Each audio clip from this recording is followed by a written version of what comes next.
नमस्कार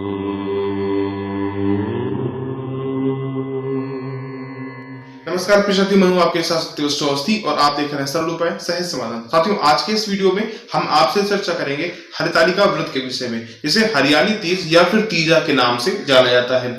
इस व्रत को कब करना चाहिए, कब यह व्रत किया जाता है और फिर इस व्रत को कौन कौन करता है, क्यों करता है, इसके बाद हम जानेंगे कि इस व्रत को करने का विधान क्या है, कैसे इसकी पूजा की जाती है और क्या फिर इसमें दान करना चाहिए। और फिर उसके बाद जानेंगे कि इसका परिणाम हमें क्या मिलेगा और वीडियो के अंत में जानेंगे कि इस हरतालिका व्रत का नाम हरतालिका ही क्यों रखा गया। संपूर्ण जानकारी प्रमाणों के साथ है, बस आप बने रहिए हमारे साथ वीडियो के अंत तक। चैनल पर नए तो सब्सक्राइब अवश्य कर लीजिए। चलिए साथियों, वीडियो को प्रारंभ करते हैं।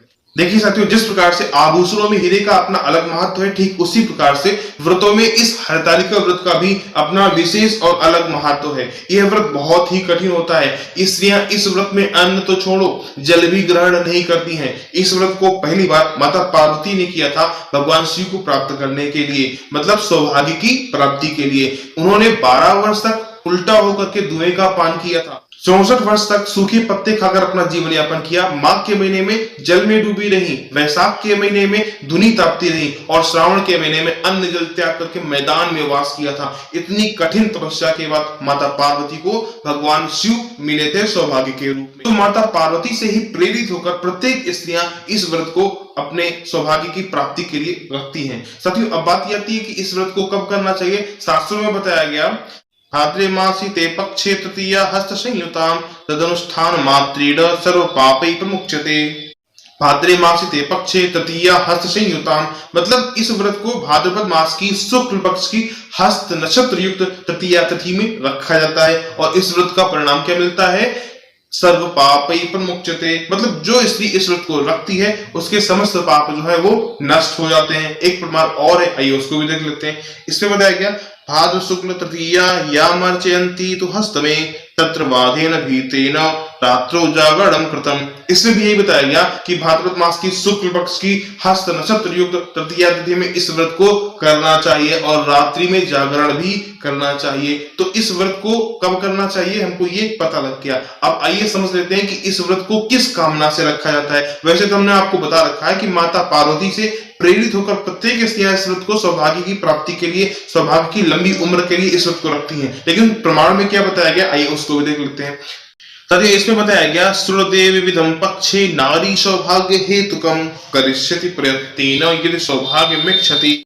साथ ही इस प्रमाण में भगवान शंकर ने खुद बताया कि जो स्त्री सौभाग्य की कामना करती है, सौभाग्य चाहती है, उस स्त्री को, प्रत्येक स्त्री को इस हरतालिका का व्रत बड़े ही श्रद्धा भाव और यत्न पूर्वक इस व्रत को करना चाहिए। मतलब सौभाग्य की प्राप्ति के लिए इस व्रत को किया जाता है। अब आइए समझ लेते हैं कि इस व्रत को कैसे करना चाहिए और क्या दान में देना चाहिए। तो इसके विषय में एक प्रमाण और मिलता है, आइए उसको भी देख लेते हैं।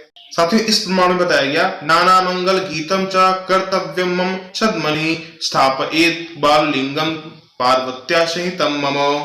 नाना मंगल गीतम च, साथियों इस प्रमाण में बताया गया कि अनेक प्रकार के मंगल गीतों को स्त्रियों को गाना चाहिए। इसके बाद बताया गया कि मंडप को सजाना चाहिए और फिर उसी मंडप में स्थापयेत् बाललिंगम पार्वत्या सहितम मम, फिर उसके बाद में उसी मंडप के नीचे बालू के शिवलिंग को स्थापित करना चाहिए। पार्वत्या सहितम मम, पार्वती के साथ में बालू के शिवलिंग को बनाना चाहिए और उसकी विधि विधान से पूजा करनी चाहिए। इसके बाद एक प्रमाण और मिला, आइए उसको भी देख लेते हैं। साथ ही इसमें बताया गया, ब्राह्मणेभ्यो यथा शक्तिम देया वस्तु हिरण्यगा अन्येषां भूयसी देया स्त्रीणां वैभूषणादिकम्। ब्राह्मणेभ्यो यथाशक्ति, ब्राह्मणों को यथाशक्ति दान दक्षिणा देना चाहिए, उनको वस्त्र दान करना चाहिए, कंचन दान करना चाहिए और गौ का दान करना चाहिए। इसके अलावा अन्य लोगों को भूयसी दक्षिणा देना चाहिए तथा स्त्रियों को आभूषण आदि दान करने चाहिए। तो ये आपको दान बताया गया। ऊपर आपको बताया गया कि पूजा कैसे करनी है, किसकी करनी है, और नीचे आपको बताया गया कि आपको दान क्या करना है और किसको करना है। इसके बाद इसका परिणाम क्या मिलेगा, आइए ये भी देख लेते हैं इस प्रमाण में। साथियों, इसमें बताया गया, अश्वमेघ सहस्त्राणि वाजपेय शतानि च कथा श्रवण मात्रेण तत्फलम प्राप्यते त्रियाम। अश्वमेघ सहस्त्राणि वाजपेय शतानि च, इस प्रमाण में बताया गया कि जो स्त्री इस व्रत को रखती है तथा इसकी कथा को श्रवण करती है उसको वाजपेय शतानि च, उसको 100 वाजपेय यज्ञ के बराबर तथा अश्वमेघ सहस्त्राणि और हजारों अश्वमेघ यज्ञ का फल प्राप्त होता है। इतना महत्वपूर्ण है यह व्रत। अब आइए समझते हैं कि इस व्रत को हरितालिका का नाम क्यों दिया गया। इसमें बताया गया अलभिर हरितायस्मात् तस्मात् स हरितालिका। चूंकि माता पार्वती को उसकी सखी हर ले गई थी, मतलब अली हर ले गई थी, इसलिए इस व्रत का नाम हरतालिका पड़ा।